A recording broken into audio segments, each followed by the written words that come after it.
60대 이후에 쓸모있는 자격증은 생각보다 많지 않습니다. 인터넷에서 노후 유망 자격증이라고 불리는 것들 중 절반 이상은 실제 일자리와 거의 상관이 없습니다.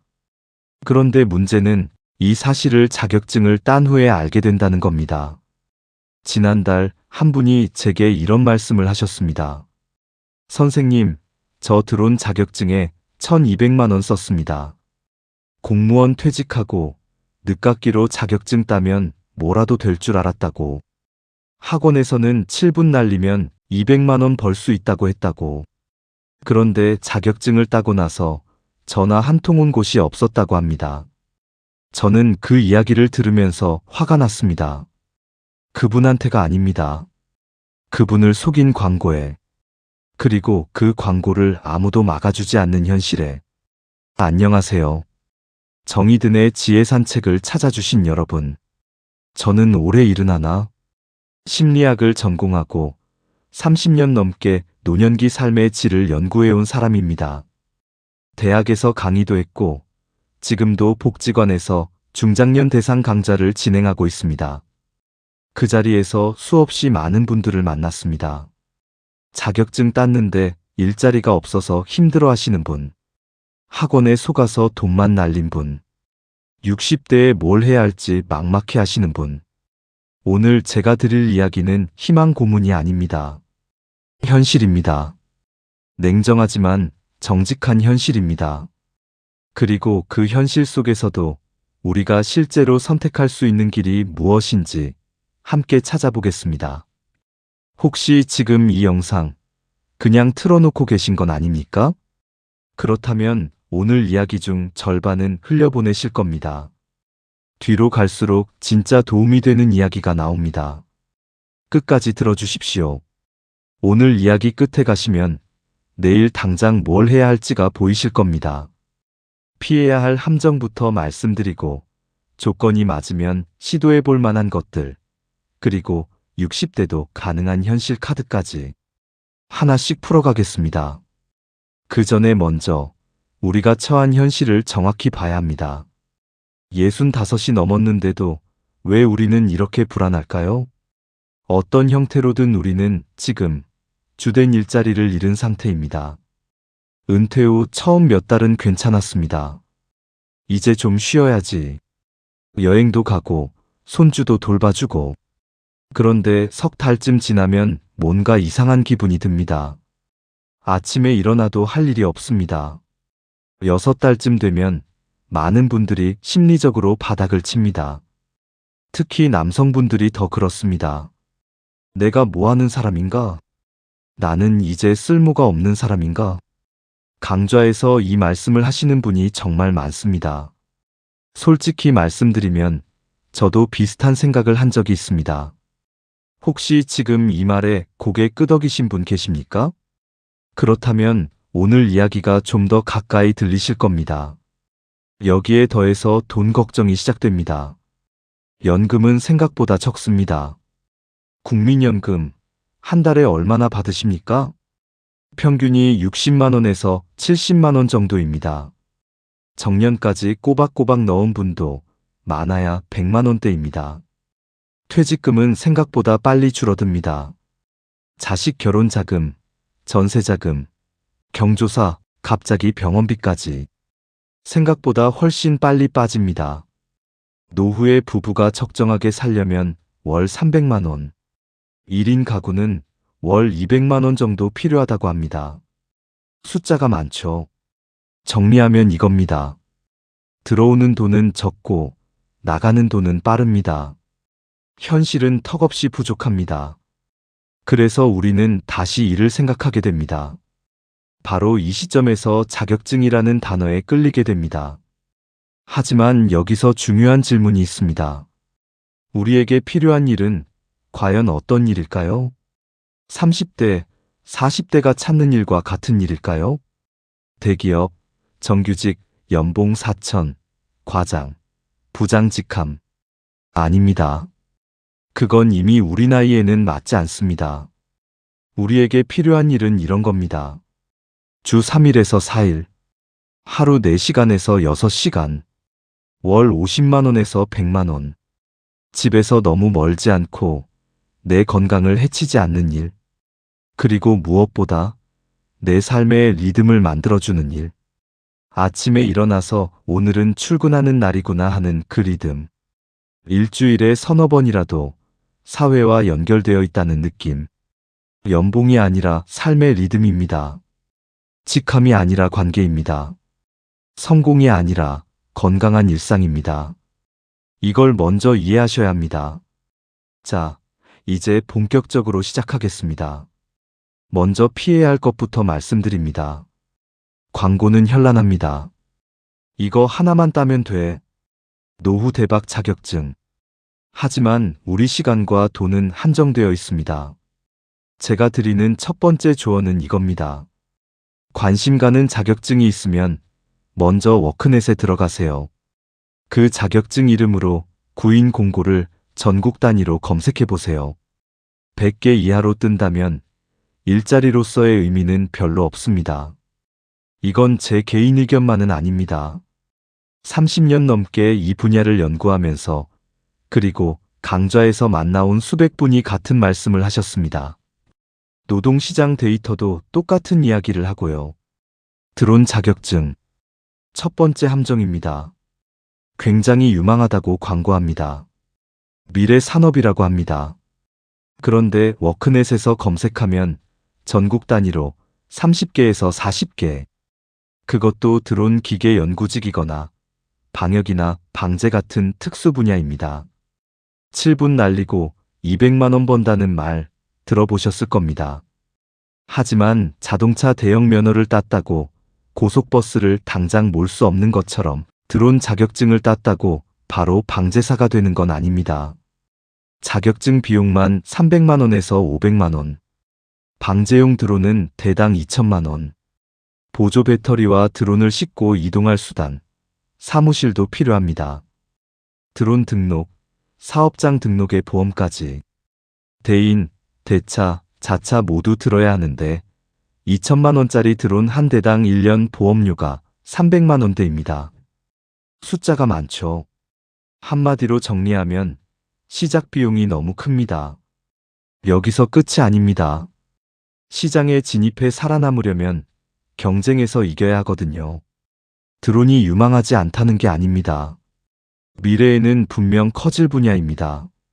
하지만 지금 당장 내 취업과는 별개의 이야기입니다. 취미로 손주들 앞에서 날리려고 따는 거라면 좋습니다. 하지만 일자리를 얻으려고 하면 현실적으로 어렵습니다. 혹시 이미 드론에 돈을 쓰신 분이 계시다면 그건 당신 잘못이 아닙니다. 오늘 첫머리에 말씀드린 그분처럼 누구라도 그 광고를 보면 혹합니다. 당신만 속은 게 아닙니다.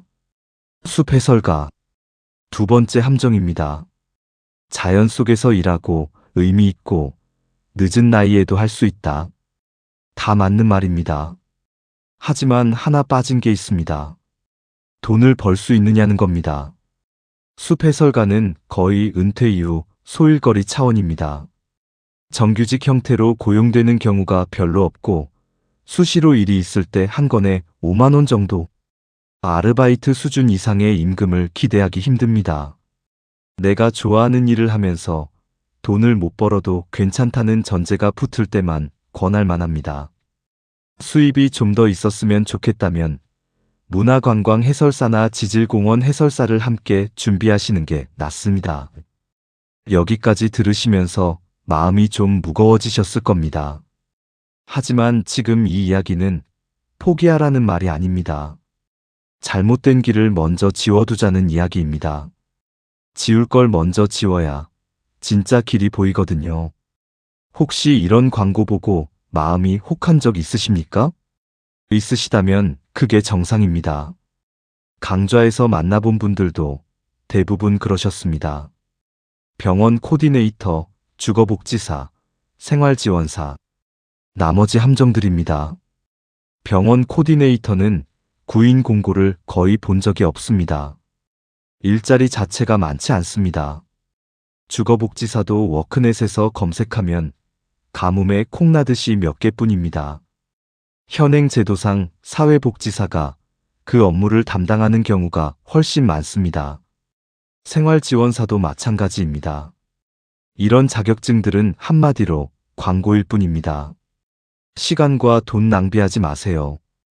여기까지 듣고 좀 답답하셨죠? 이것도 안 되고 저것도 안 되고.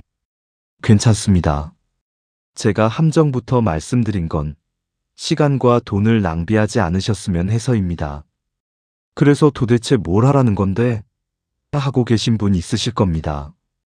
지금부터가 진짜 이야기입니다. 지게차와 굴삭기. 조건부로 가능한 첫 번째입니다. 우리나라에서 가장 많이 따는 국가기술 자격증입니다. 구인 공고도 꽤 많고 자격증 따기도 어렵지 않습니다. 그런데 자격증 따는 것과 취업하는 것은 다른 문제입니다.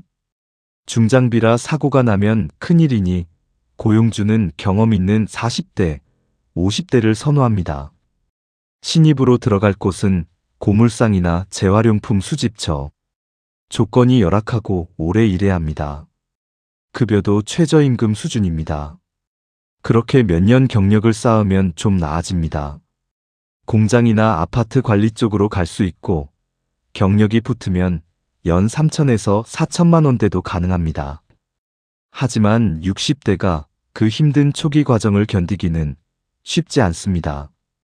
굴삭기도 거의 같은 구조입니다. 지인 중에 그쪽 일을 하는 분이 가이드해 줄 수 있다면 시도해 볼 만합니다. 50대 후반이라면 각오하고 뛰어들 수 있습니다. 하지만 60대라면 쉽지 않아 보입니다. 요양보호사. 조건부로 가능한 두 번째입니다. 구인 공고가 3,000개 이상. 따기도 쉽고 일자리 구하기도 쉽습니다. 그런데 실제로 오래 하시는 분은 많지 않습니다. 다른 사람을 케어한다는 것이 생각보다 훨씬 힘듭니다. 심리적으로도 체력적으로도. 집안일까지 챙겨달라는 요구를 받으면 회의감이 상당히 듭니다. 혹시 주변에서 요양보호사 하다 그만두셨다는 분 이야기 들어보신 적 있으십니까? 소명의식이 있거나 단기적으로 급한 불을 끄기 위한 선택이라면 괜찮습니다. 하지만 장기적인 노후 밥벌이로는 추천하기 어렵습니다. 주택관리사. 조건부로 가능한 세 번째입니다. 사무직 출신들이 접근하기 좋아 보이고 늦은 나이까지 일할 수 있는 건 맞습니다. 그런데 늦은 나이까지 일할 수 있다는 말을 늦은 나이에 진입할 수 있다로 오해하시면 안 됩니다. 55에서 64이시라면 강력 추천합니다. 62살에 자격증 따고 70대 초반까지 일할 수 있습니다. 하지만 이미 65을 넘으셨다면 진입이 거의 안 됩니다. 다른 카드를 봐야 합니다. 요즘은 전기 자격증이나 소방안전관리 자격증을 같이 요구하는 경우가 많고 급여는 월 250만 원에서 400만 원 정도입니다. 여기까지 듣느라 좀 지치셨을 겁니다. 안 되는 이야기, 조건 붙는 이야기뿐이었으니까요. 하지만 지금부터는 좀 다릅니다. 지금부터가 여러분을 위한 이야기입니다. 자, 이제부터가 핵심입니다. 집중해서 들어주십시오. 여기서 한 분이 떠오릅니다. 복지관 강좌가 끝나고 67 되신 분이 따로 찾아오셨습니다. 조용히 이렇게 말씀하시더군요.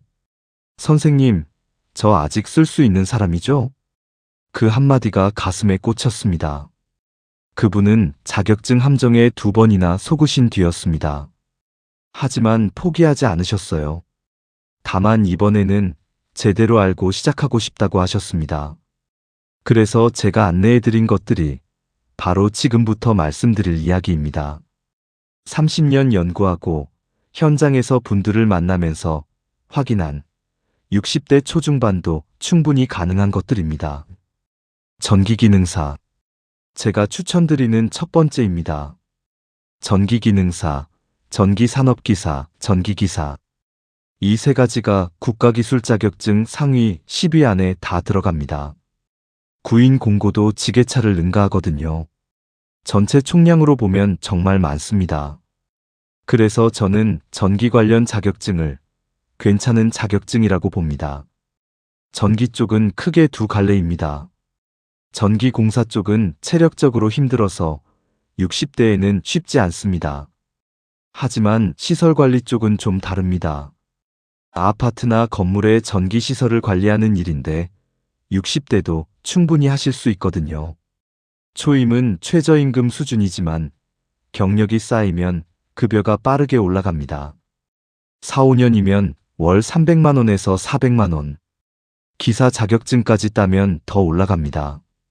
그리고 앞으로 10년, 20년은 줄어들 여지가 없어 보입니다. AI가 아무리 발달해도 전기시설 관리만큼은 사람이 직접 해야 하거든요. 55에서 60이신 분들, 기능사에서 산업기사, 기사로 올라가는 로드맵, 지금 시작하면 충분합니다. 이미 65 전후시라면 전기기사까지는 어렵지만 전기기능사로 시설관리 쪽은 시도해 볼 만합니다. 실제 사례 하나 말씀드리겠습니다. 중국집 주방장을 하시던 분이 50대 중반에 전기기능사 공부를 시작하셨습니다. 60이 다 되어 자격증을 따셨는데 바로 취업이 되셨습니다. 전기 쪽 수요가 그만큼 있다는 겁니다. 청년층이 안 들어오는 영역이기도 해서 기회가 될 수 있습니다. 사회복지사 추천드리는 두 번째입니다. 일자리가 전국적으로 3,000개 가까이 됩니다. 인터넷 수강과 실습으로 보통 1년 안에 취득 가능합니다. 많은 여성분들이 선호하시는데 이유가 있습니다. 30년 가까이 살림하시고 자녀 키우신 경험. 그거 이 일에서는 진짜 자산이 됩니다. 사람 마음을 읽는 것, 돌보는 것, 챙기는 것. 그게 사회복지사가 매일 하는 일이거든요. 그동안 하셨던 일이 경력이 아니었던 게 아닙니다. 다만 이름이 붙지 않았을 뿐입니다. 다만 두 가지를 꼭 챙기셔야 합니다. 운전면허와 컴퓨터 작업 능력입니다. 컴퓨터를 못 따라가서 그만두시는 경우도 있습니다. 혹시 나는 컴퓨터가 좀 약한데 하시는 분 계십니까? 주민센터나 평생학습관에서 무료 컴퓨터 강좌 많이 합니다. 지금이라도 시작하세요. 사회복지사의 장점은 이겁니다. 앞으로 10년, 20년은 이 분야가 줄어들 일이 없을 겁니다. 아무리 AI가 발달한다 해도 사람에 대한 돌봄과 마음 케어만큼은 사람이 해야 하는 일이니까요. 어디서 일하게 될까요? 우리처럼 뒤늦게 자격증을 딴 경우는 요양원이나 주간보호센터, 공공기관제 일자리가 많습니다. 하루 4시간 시간제로 40만 원에서 50만 원대, 60대 초반까지 충분히 시도해 볼 만합니다. 조경기능사 추천드리는 세 번째입니다. 체력이 받쳐주시면 일자리 가능성이 있습니다. 다만 생각보다 체력 소모가 커서 사무직만 하셨던 분은 힘들 수 있습니다. 금융권에 계시다가 이제 머리 쓰는 일은 하기 싫다며 생산직으로 가셨던 분이 계셨는데 실제로 일주일을 못 견디셨습니다. 갑자기 안 하던 일을 한다는 건 생각만큼 간단하지 않습니다. 하지만 체력이 받쳐주고 야외 활동이 좋으시다면 60대 중반까지도 시도해 볼 만합니다. 여기까지 들으셨으면 이제 뭔가 보이시죠? 함정 자격증, 조건부 자격증, 추천 자격증. 그런데 한 가지 더 중요한 게 있습니다. 나이입니다. 55과 65은 완전히 다른 게임입니다. 55에서 60 사이라면 지금이 골든타임입니다. 이 5년이 이후 10년을 결정합니다. 전기 관련 자격증, 주택관리사, 사회복지사. 지금 시작하면 60대 초반에 취업, 후반까지 일할 수 있습니다. 지금 2, 3년 힘들어도 자격증 따고 경력 쌓으면 65에 내가 정말 고마워할 선택이 됩니다. 65 전후이신 분들. 우리는 목표를 바꿔야 합니다. 주 3일 하루 4시간, 월 50만 원에서 100만 원. 건강 유지하고 사회와 연결되고 삶의 리듬 만들기. 그게 65 이후의 진짜 목표입니다. 사회복지사 파트타임, 전기기능사 시설관리 쪽이 가능합니다. 그리고 자격증과 별개로 지역 공공일자리나 경비, 주차관리도 살펴보십시오. 늦지 않았습니다. 60대에 새로 시작해서 70대까지 일하시는 분들 정말 많이 봤습니다. 여러분도 할 수 있습니다. 자격증을 고르기 전에 먼저 자기 자신을 봐야 합니다. 이건 제가 강좌에서 가장 많이 드리는 말씀입니다. 나는 사람을 상대하는 게 좋은가? 기계를 다루는 게 좋은가? 앉아 있는 게 편한가?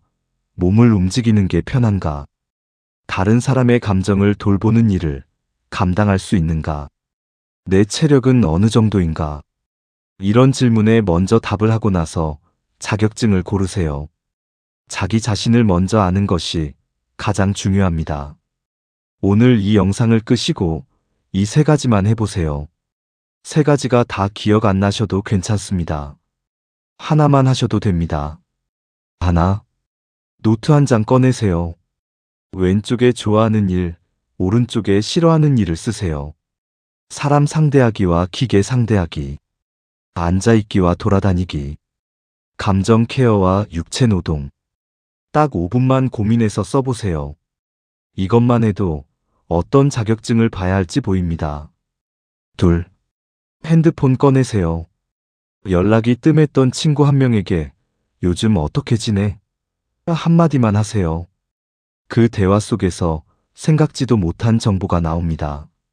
셋, 내일 아침에 워크넷 들어가세요. 관심 있는 자격증 하나만 검색해서 구인 공고 몇 개 뜨는지 보세요. 100개 미만이면 보류, 1000개 넘으면 알아볼 가치 있습니다. 마지막으로 하나만 더 말씀드리겠습니다. 자격증은 도구입니다. 도구일 뿐입니다. 자격증이 나를 먹여 살리는 게 아닙니다. 내가 자격증을 활용해서 일자리를 찾는 겁니다. 자격증은 출발선에 설 자격을 주는 것일 뿐입니다. 그 출발선에서 어디로 갈 것인가는 전적으로 나의 몫입니다. 내 성향에 맞는가? 실제로 일자리가 있는가? 내 나이와 체력으로 진입이 가능한가? 이 3가지를 점검하고 나서 시작하세요. 그래야 1년을 허비하지 않습니다. 여러분, 오늘 긴 이야기 들어주셔서 감사합니다. 사실 저도 그랬습니다. 대학에서 은퇴 연구를 하면서 남의 일인 줄만 알았습니다. 그런데 정작 내 나이가 70을 넘기니 그게 내 이야기가 되더군요. 나는 이제 연구만 하는 사람인가?